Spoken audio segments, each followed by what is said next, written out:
Alright, welcome back to From Old Country Bumpkin, the Master Swordsman. Anime Review, Episode number 3. We're here reviewing the third episode of the series, known as The Old Country Bumpkin Withers a Fierce Attack. We begin like the last time where Barrow and Lucy are fighting in the arena. Well, we actually begin their fight here, where he's not a match for her because he thinks he's weaker than she is. And of course they have their fight like where she goes fireballs, ice balls at him, he slices the eyeballs, no problem, of course he has to get to the fire. She even throws electricity at him. And then of course she has this special like gravity spell, which was all getting squished, he didn't want that, and also the end of there. It only takes about 5 minutes the episode, and then right after this and the very next day we see him go to the guild, where he runs into Phineas. Basically, it was a character from the previous episode who was no student of his, and apparently Phineas bragged about him to Lucy. So she drops the potions. We see Alicia, where she is basically just receiving potions. It's like she's just passing by, and then Serena asks to borrow him because he has been invited to the Adventurers Guild to teach rookie adventurers. At the explanation later, yeah, no problem. Now, it's mentioned, I believe, in the first episode that he had not seen her in 20 years. So, I have been theorizing about how old she is. Alicia looks like she's about early 20s-ish, I'd say. In the case of Serena, I don't think she was 10 when I don't think she was like a teenager when she first met him. Little girl, definitely. I showed a flashback later in the episode where it was to show how they first met. This, of course, during a particular sword duel they have in the episode, to show basically how strong he is. Where she was open to it, no problem. He, of course, was like, okay, fine.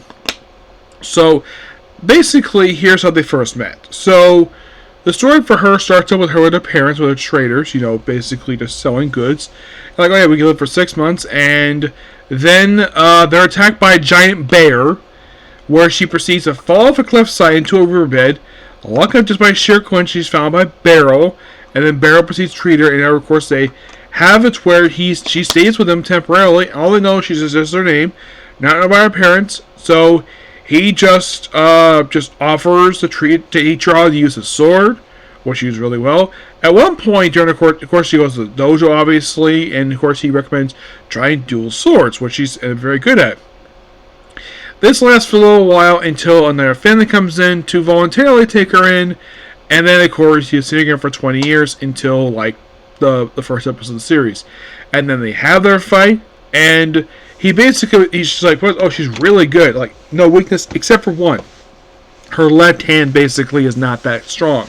So hits that, bam, done. But look, it was a good fight, so she was embarrassed, but she's very happy. So basically, he's agreed to basically teach rogue adventurers.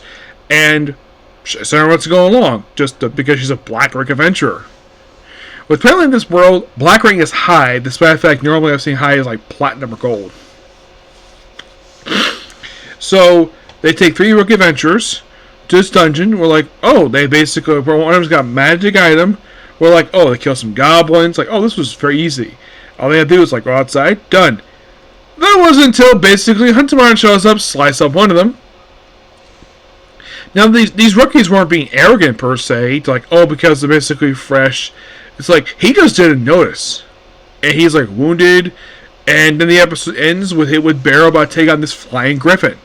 Well, apparently it's a hunting creature. So yeah, so we set up another thing next episode. It's like watching this stuff, you get about 3 different stories over the course of this whole episode. Like, over the course of these episodes. Now, Alicia was very active in the first episode. You see her a lot in the first episode. Not much in the second episode, and her appearance in episode 3 is pretty much a cameo. You think, oh, is that following the anime? Not really. I'm not following the anime for that. I thought basically the original writer. Because it's Barrow just interacting with former students, where like they just like hang out with him. Simple as that. Yes.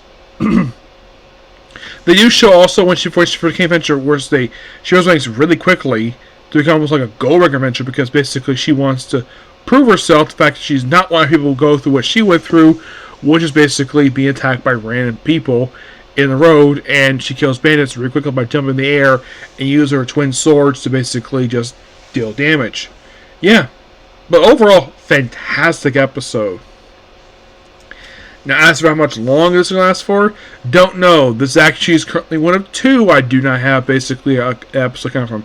Yes, there's a whole new case goes in One Piece, obviously, but those are weekly shows, so I'm fine with basically no, because this is a brand new series. Normally, they usually have like the ones you have like episode count per se.